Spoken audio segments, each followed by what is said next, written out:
പൂരം പ്രദർശന ഉദ്ഘാടനത്തിലും വിഷയമായി മാറുകയാണ് പാചകവാതക പ്രതിസന്ധി. പശ്ചിമേഷ്യയിൽ ഭീതി പടർത്തുന്ന യുദ്ധഭീകരത അവസാനിപ്പിക്കാൻ പ്രാർത്ഥന അർപ്പിച്ച് പ്രസംഗം അവസാനിപ്പിച്ച ഉദ്ഘാടകനായ കേന്ദ്ര സഹമന്ത്രി സുരേഷ് ഗോപിയോട് സാധാരണക്കാർ നേരിടുന്ന പാചകവാതക പ്രതിസന്ധികൾക്ക് പരിഹാരം വേണമെന്ന് കൊച്ചിൻ ദേവസ്വം ബോർഡ് പ്രസിഡന്റും ജില്ലാ പഞ്ചായത്ത് പ്രസിഡന്റും പ്രസംഗത്തിലൂടെ ആവശ്യപ്പെട്ടതായിരുന്നു തുടക്കം. ക്ഷേത്രങ്ങളിലെ അന്നദാനങ്ങൾക്കും പാചകവാതക പ്രതിസന്ധി വെല്ലുവിളിയാകുന്നതായും അതിൽ കേന്ദ്ര പെട്രോളിയം സഹമന്ത്രി കൂടിയായ സുരേഷ് ഗോപി പരിഹാരം കാണണമെന്നും മുഖ്യ പ്രഭാഷണത്തിൽ Cochin Devaswom board president K Raveendran ആവശ്യപ്പെട്ടിരുന്നു. ഈ പ്രതിസന്ധി മൂലം തൃപ്രയാർ ക്ഷേത്രത്തിൽ ചില ദിവസങ്ങളിൽ അന്നദാനം മുടങ്ങിയതായും അദ്ദേഹം പറഞ്ഞു. അത് കേട്ടതോടെ Paramekkavu Devaswom secretary G Rajesh mic കയ്യിലെടുത്തു. പാറമേക്കാവ് ക്ഷേത്രത്തിലെ ആവശ്യങ്ങൾക്ക് 40 പാചകവാതക സിലിണ്ടറും പാറമേക്കാവ് ശാന്തിഘട്ടിലെ സംസ്കാര ചടങ്ങുകൾക്കായി ദിവസേന 10 വീതം സിലിണ്ടറും നൽകാൻ കേന്ദ്ര സഹമന്ത്രി സുരേഷ് ഗോപി നേരിട്ട് ഇടപെട്ടതായി അദ്ദേഹം പറഞ്ഞു. പൂരം പ്രദർശനത്തിന് വിവിധ സംസ്ഥാനങ്ങളിൽ നിന്ന് സ്റ്റാളുകളുമായി എത്തുന്നവർക്കുള്ള ഭക്ഷണം തയ്യാറാക്കുന്നതിന് വേണ്ടി ദിവസേന 10 സിലിണ്ടറുകൾ നൽകാമെന്ന്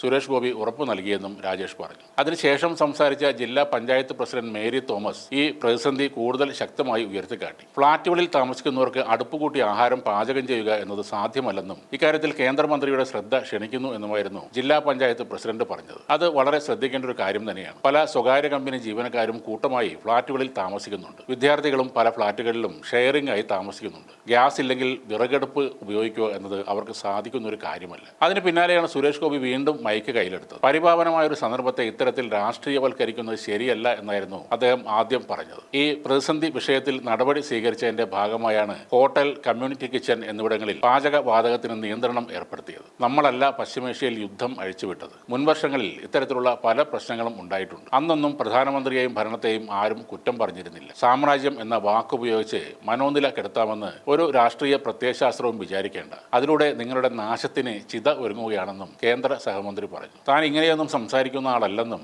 സങ്കടം കൊണ്ടാണ് ഇത്തരത്തിൽ പ്രതികരിക്കുന്നത് എന്നുമായിരുന്നു അടുത്ത പ്രസ്താവന. എല്ലാ ഉത്തരവാദിത്വങ്ങളും മുഖ്യമന്ത്രിയെ ഏൽപ്പിച്ചിട്ടുണ്ട്. മുഖ്യമന്ത്രി അതെല്ലാം കൃത്യമായി ചെയ്യുന്നുണ്ട്. ഇനിയും വീഴ്ചകളുണ്ടെങ്കിൽ അത് മുഖ്യമന്ത്രിയുടെയും 14 കളക്ടർമാരുടെയും വീഴ്ചയാണെന്നും സഹമന്ത്രി കുറ്റപ്പെടുത്തുകയും ചെയ്തു. തൃപ്രയാറിൽ പാചകവാതകം ഇല്ലെങ്കിൽ ക്ഷേത്രം പ്രതിനിധികൾ കലക്ടറെ അറിയിക്കണമായിരുന്നു. ഇത്തരം സാഹചര്യത്തിൽ ജനങ്ങളുടെ ഭാഗത്ത് നിന്ന് ചില സഹകരണങ്ങൾ വേണമെന്നും സുരേഷ് ഗോപി പറഞ്ഞു. പൂരം കലക്കിയതുപോലെ ഗ്യാസും കലക്കാൻ ശ്രമമുണ്ടായി. അത് താൻ ഇടപെട്ട് പരിഹരിച്ചുവെന്ന് കൂടെ സുരേഷ് ഗോപി അവകാശപ്പെടുന്നു. പാറമേക്കാവ് ശാന്തിഘട്ടിലെ സംസ്കാര ചടങ്ങുകൾക്കായി ദിവസേന 10 വീതം സിലിണ്ടർ നൽകാൻ കേന്ദ്രമന്ത്രി നേരിട്ട് ഇടപെട്ടതായി പറയുന്നുണ്ട്. സംസ്കാര ചടങ്ങുകൾ നടക്കേണ്ടത് അത്യാവശ്യം തന്നെയാണ്. മന്ത്രി എടുത്ത ആ തീരുമാനം വളരെ കൃത്യവുമാണ്. പാറമേക്കാവ് ക്ഷേത്രാവശ്യങ്ങൾക്ക് 40 പാചകവാതക സിലിണ്ടറുകൾ നൽകുന്ന തീരുമാനം ഈ ഒരു ഘട്ടത്തിൽ ശരിയായ ഒന്നായി തോന്നുന്നില്ല. വീടുകളിൽ ഭക്ഷണം പാകം ചെയ്യുന്നതിനാണ് ഒരു മനുഷ്യൻ എന്ന നിലയിൽ കേന്ദ്ര സഹമന്ത്രി ആദ്യം പരിഗണന നൽകേണ്ടത്. ഗ്യാസ് സിലിണ്ടർ ഇല്ലാത്തതുകൊണ്ട് ഹോട്ടലുകൾ പലതും അടച്ചുപൂട്ടിക്കഴിഞ്ഞു. ഹോസ്റ്റലുകളിലും മറ്റും താമസിക്കുന്ന അന്യനാട്ടുകാരായ ജോലിക്കാർക്കും വിദ്യാർത്ഥികൾക്കുമാണ് ഇത് കാരണം ഏറെ പ്രശ്നങ്ങൾ ഉണ്ടാകുന്നത്. പല കാര്യങ്ങൾക്കായി വിവിധ സ്ഥലങ്ങളിൽ നിന്ന് വരുന്നവരും ഭക്ഷണം കിട്ടാതെ ബുദ്ധിമുട്ട് അനുഭവിക്കുന്നുണ്ട്.